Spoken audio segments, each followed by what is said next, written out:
Hello, this is Barbara Field, and welcome to the Journey of Grief, Becoming Us Without Them.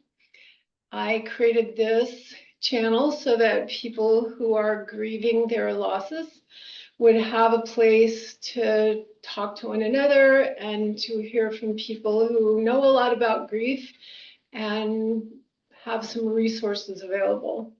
And today I've invited Brianna Thompson to come and talk to us about her grief journey. And so, Brianna, how about if you introduce yourself and tell us what you would like to know? Yeah, thank you so much, Barbara, for having me this morning, and I'm so grateful to participate. I personally really, I don't know if love is the right word, but I'm comfortable in the space of discussing grief.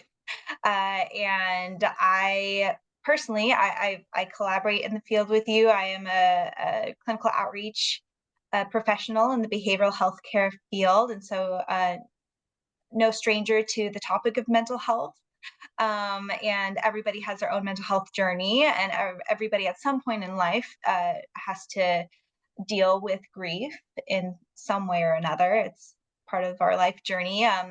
I personally am not an expert on grief, but I have lived experience, and so I'm grateful and happy to share my story, and hopefully it resonates and maybe connects with somebody, and might help one not to feel so alone in their grief. Um, Great. Thank you so much for being willing to do this. And yeah. so, tell us about your journey. Yeah, so I mean, it's a very long story, so I won't go into too many of the nitty-gritty details, but just to give somebody an idea of what the journey for me was like.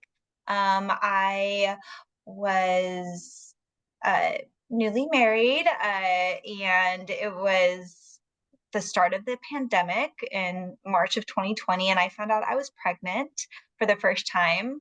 It was a very normal, some might call it boring pregnancy, nothing exciting to share, just the standard morning sickness and pregnancy symptoms that most people experience. It was a little interesting being a pandemic, so my partner couldn't come with to me with any of the appointments, but every appointment was very normal, very positive, anatomy scan, etc. So really just your standard pregnancy. And it wasn't until when I was 8 months pregnant, hard to explain, I just had a feeling that something might be off. Baby started moving a little less crazy as he had been. And people kind of wanted to reassure me that it was just a baby. He was so big at that point. It was harder to move in there, but I just had this feeling I just needed some reassurance. So I went in. I'm up in Northern California, and we went to Sutter and Roseville. And what started as just an appointment to just, kind of ease my concerns turned into an emergency C-section. And baby was transferred to 3 different hospitals and ended up in Stanford Children's Hospital in the Bay Area. And after having an emergency C-section, I was down at Stanford the morning after, and with many ups and downs through that NICU journey in Stanford. But ultimately, at 5 days old, our son Finn, he passed away. Um, I I just remember the time being very chaotic. It was very unexpected, given that my entire pregnancy was very normal, no concerns. Baby was expected to be born healthy. But so having gone through a very normal pregnancy to then grieving the death of my newborn son was just a lot to process. Um, and I think at some point you kind of just, for me personally, it was like kind of observing life from outside my body. Because not only was I recovering from, major surgery, but also just processing everything that we had just gone through in those 5 days, and the new life that we were entering into as now bereaved parents.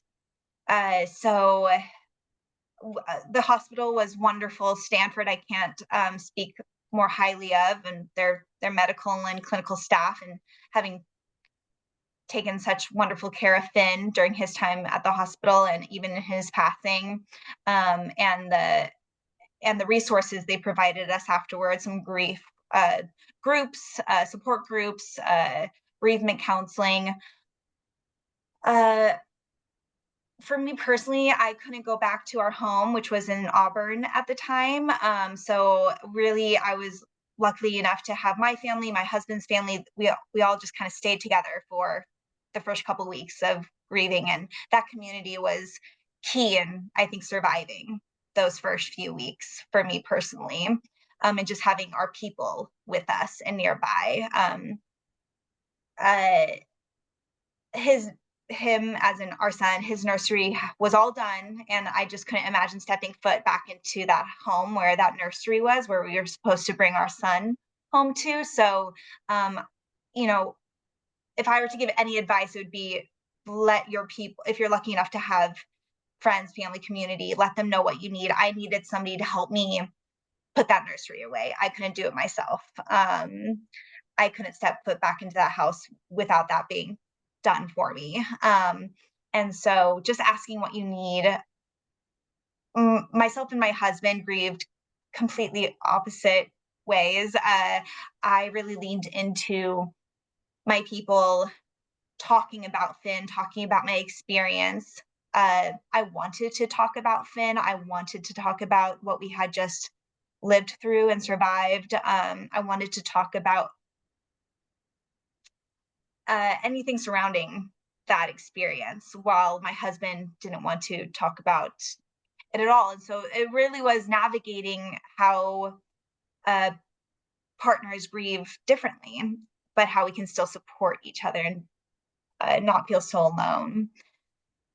And to this day, even 5 days late, 5 years later, my healing is very much reliant on me talking about the story. So just being here with you today, Barbara, it's part of my healing journey. Even having the opportunity when you approached me about sharing my grief journey, it it wasn't a favor that I felt I was doing for you. It was a favor that I felt you were doing for me, in having a platform to once again share my story and share about Finn.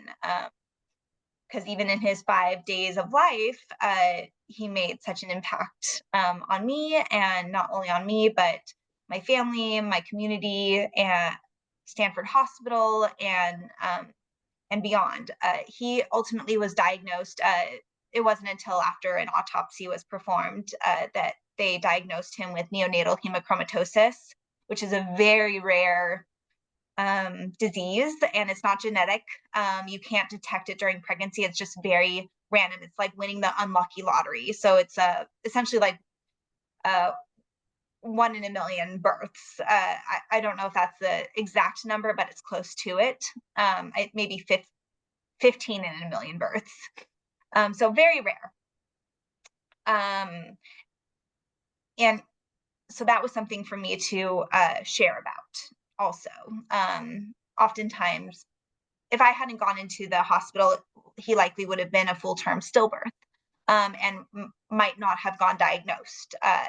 So I was lucky enough to get that diagnosis. And even though neonatal hemochromatosis is extremely rare, once you do experience neonatal hemochromatosis, it's 95% likely to affect subsequent pregnancies. So were I to get pregnant again, it very much most likely would occur again without intervention or treatment. So I now have two Earthside children, a 3-year-old daughter and a 1-year-old son, and they are here and healthy because of IVIG treatment. So it's essentially it's hard to explain, but you're essentially pumping your body full of antibodies to avoid the bad antibody affecting the baby in later in the pregnancy, typically in the 3rd trimester. So very intensive treatment, but so worth it. And that also was a huge part of my healing journey in grief. Learning that joy and grief can coexist because you're feeling such polar opposite emotions and feelings and thoughts when you're experiencing another pregnancy after loss. All the thoughts of fear and what ifs, because that was the reality that happened, that fear that, oh, it could happen. It did happen to me. It did happen to us. And who's to say something else won't happen again? But then after having healthy babies and having such a positive birth experience with my second two babies, learning that I could still feel that joy and that happiness while also still grieving Finn, and not feeling like that joy erased the feelings and that heaviness that I still felt around Finn not being with us. So that's a huge part of grief too. And I've learned that grief is not linear. And there might be stages of grief, but you don't go through those stages in perfect sequence and then come out at the end without grief. It's all very intertwined, as I'm sure you know very well. So that journey is interesting. And some days I feel like I can carry my grief so much lighter, and other days feels like it could have just happened yesterday, and I'm really back into it. And there's a little bit of shame in that, like, why do I still feel this way after all these years? But it could be 50 years down the line, and I know I'll still be grieving Finn. So yeah, Yeah. it's been a journey. Oh, wow, that's so hard. I can't Yeah. even begin to imagine continuing to breathe when something like that happens.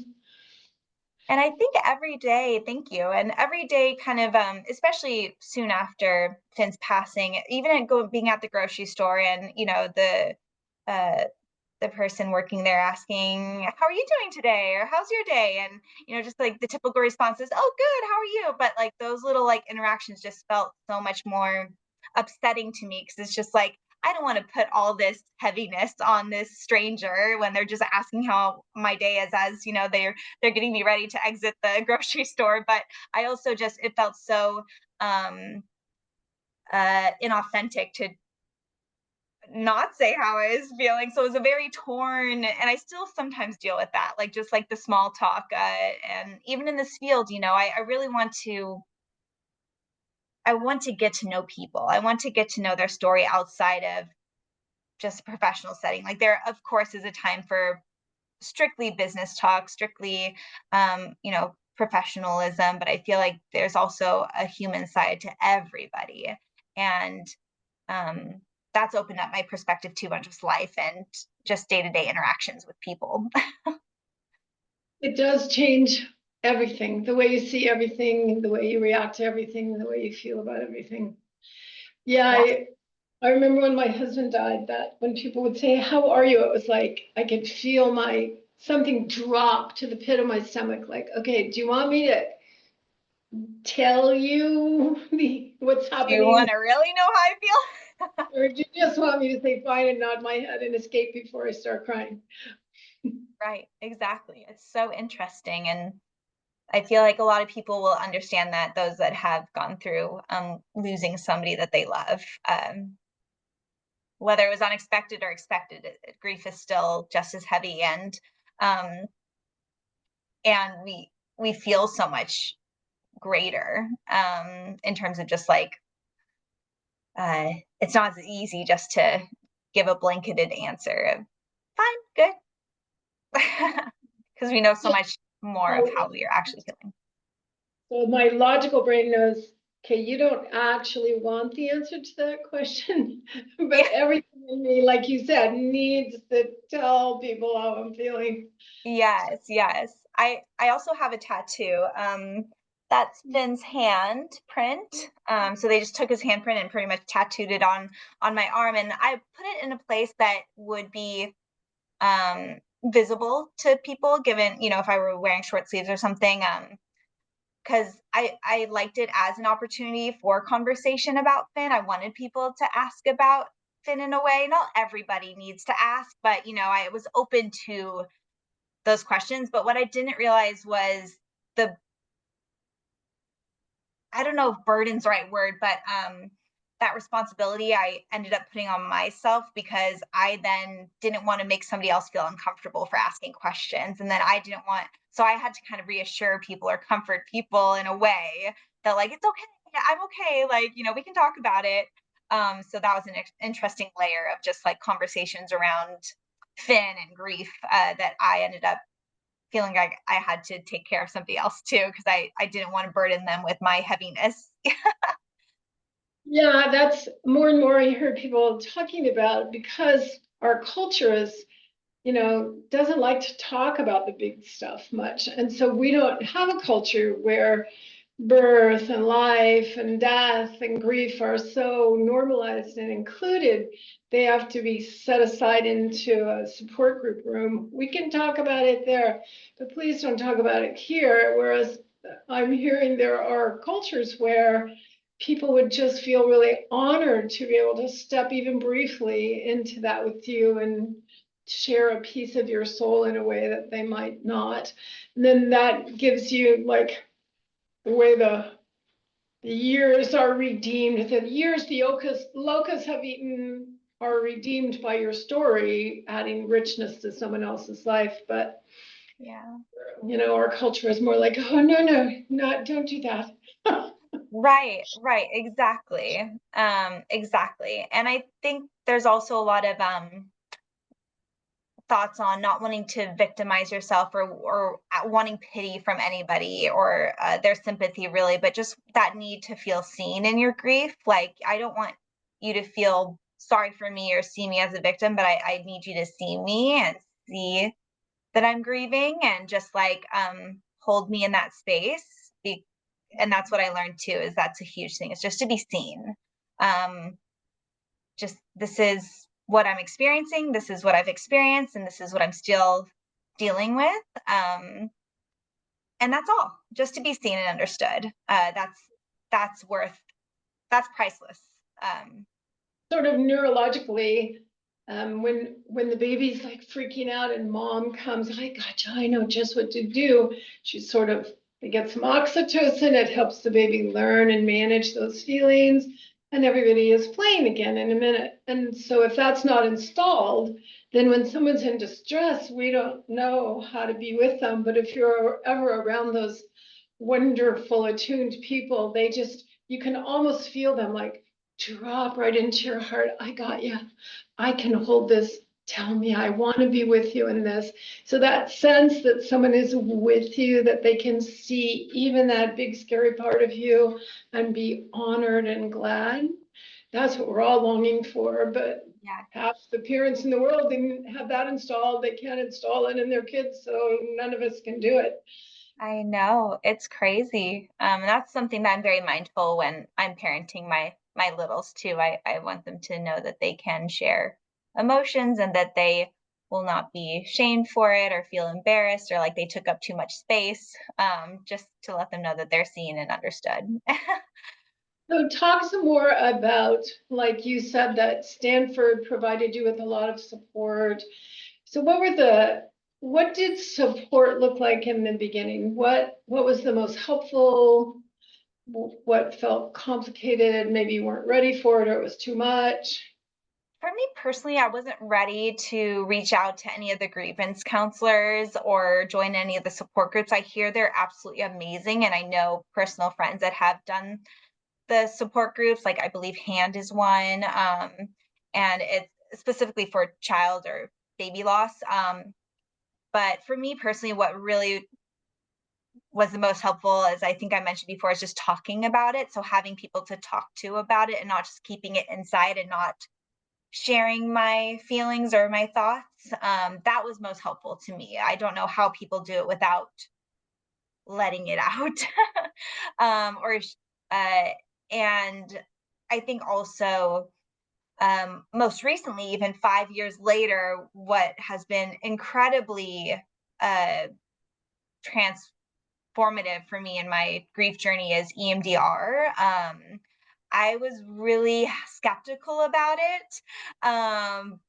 But over the past 5 years, I have been struggling and struggled with PTSD symptoms, just flashbacks of being in the hospital, of just true PTSD symptoms like driving and just kind of really disassociating and just kind of almost being sucked back into that time.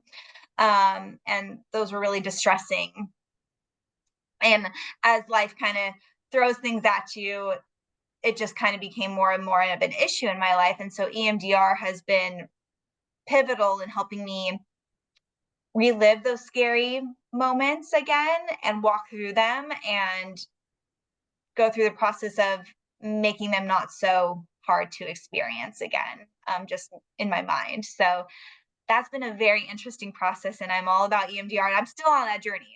So that's something I recommend as well. Probably should have done it before. Great. All of those. So I'm trained in those, and it's just amazing to watch the magic when you can do that body-based therapy and get that stuff out of your nervous system so people can say, okay, I'm back. Yes, yes, exactly. And at first, my thought on it was, well, I don't want to not feel negative thoughts about that time. Like that time will, no matter what I do or the work I do, that will always be distressing to think about. But it's not trying to take away um your genuine feelings from, those memories, but it's just trying to help your body regulate and not have it be so truly just debilitating. um So when it's stuck like that, every time it comes up, it's like it's happening.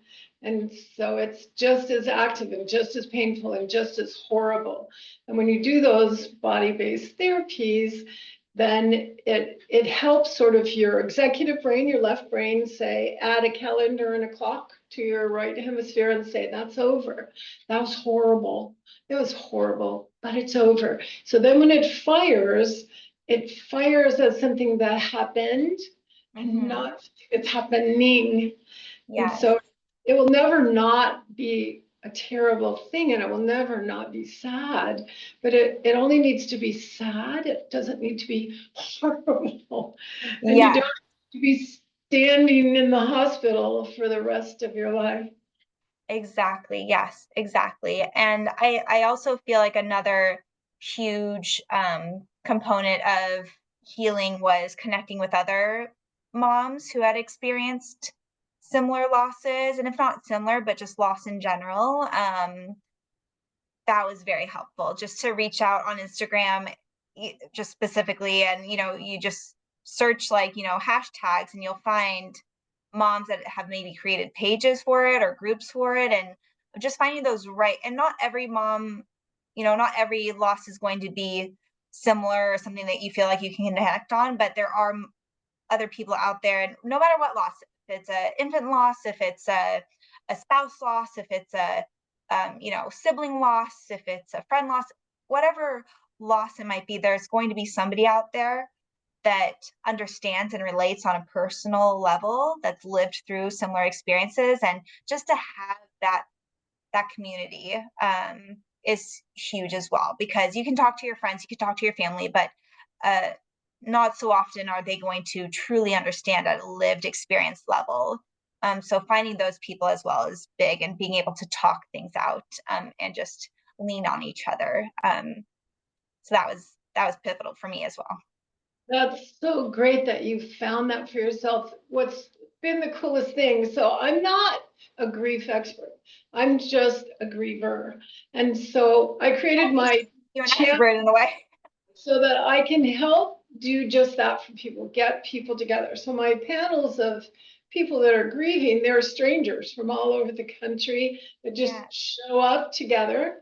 But by the time the hour of hanging out and sharing, they're just so fond of each other, and they're saying, oh, I feel so much better. And some of my little 3 people pods are staying together on the side and still connecting and sharing. And so it's just wonderful to watch that I just love be. that.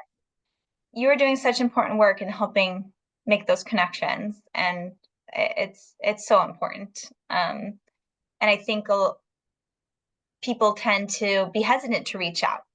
Again, not wanting to be a burden or not wanting, being not sure if they're going to want to connect in the same way. But it never hurts to just reach out. Yeah. And I even in my, I even created my own little page on Instagram just to share my story about things. I didn't want to burden everybody on my social media with that heaviness, because I didn't want it to be triggering to some people that might be going through pregnancy, or that didn't want to consume that kind of content. So I created my own page for people that did want to choose to follow along. And in that, strangers found me, and a stranger reached out saying that she recently experienced something very similar and was comforted in my words because it's how she was feeling. So just like even that one person, everybody says if I could just make a difference for one person, it's worth it. And that truly is what I experienced with that, because I was also that one person that reached out to people that I found comfort in their content and their sharing of their experiences, and was grateful. So let's just talk a little bit about what was not helpful. Sometimes people are very well intentioned and they still do things that hurt you. And even I just interviewed a nutritionist talking about trying to think about what you take to people that are grieving. Like if you take a giant casserole and it's just them, they don't have the energy to put it in little organized containers, so it mostly goes to waste. So she talked about how to bring small amounts or already prepackaged stuff or stuff that's easier to package. And so just, I hadn't thought about any of that. I was like the casserole lady. So what has been unhelpful? I mean, I'm grateful for anybody that has good intentions. It's very rare that somebody says something trying to be offensive or hurtful or not helpful. But I don't know if this is what you're talking about, but the one thing that comes to mind that's a huge trigger still is just the saying, everything happens for a reason. And I'm guilty of saying that too prior to my experience with grief. But that's a big no-no for me. And something that I would, argue against. So that was kind of like just some, kind of the cliche sayings, everything happens for a reason, they're in a better place. Uh, at least they weren't five and drowned. Like it's just, uh, at least, those kind of the sayings, Yeah. anything that minimizes the experience, or makes it feel like there was some purpose to the passing, or your grief. And while I do believe, like for me personally, I feel like I'm a better parent today because of what I went through. Just being more present, more mindful, more having a different perspective and gratitude for even the little tiny things. Like, crying all night and being up with a screaming, crying baby, just the gratitude for that, because beforehand we would have given anything to have had Finn home and crying and keeping us up all night. But, it's also just, anything that kind of minimizes or takes away from, or tries to, but again, people are just trying to do anything that they feel will comfort you, but maybe just asking questions, instead, and that's what I do too now moving forward when I am communicating with somebody that's going through grief. Just asking them what is helpful, what, do you want to talk about, and saying their name, of the person that passed, because I feel like people are hesitant to um, bring up the person that had passed. But oftentimes, from my experience personally, I want them to be brought up. It shows that they were here, and those memories are happy most of the time. So yeah, I don't know. I'm kind of everywhere with that question. I'm sorry. No, those are the things. For me, the thing that has always driven me crazy, and this is just a personal thing, Yeah, is it's all personal. Like, I'm so sorry you lost your husband. I'm like, I didn't lose him. Yeah. It's not my fault. I did not lose my husband. Right, exactly, exactly. Kind of calling out for what you truly experienced and legitimizing it. So yeah, for sure. So Yeah. yeah, that's what I've learned too, is just really be mindful of the things I say, how I say it, the context in which they're said. So it's just, Yeah. yeah, big. So, what would you like us to know about Finn? The only way we will ever have to know Finn is from this conversation with you. What do you want us to know about Finn? I mean, just that he was truly loved, truly, truly loved.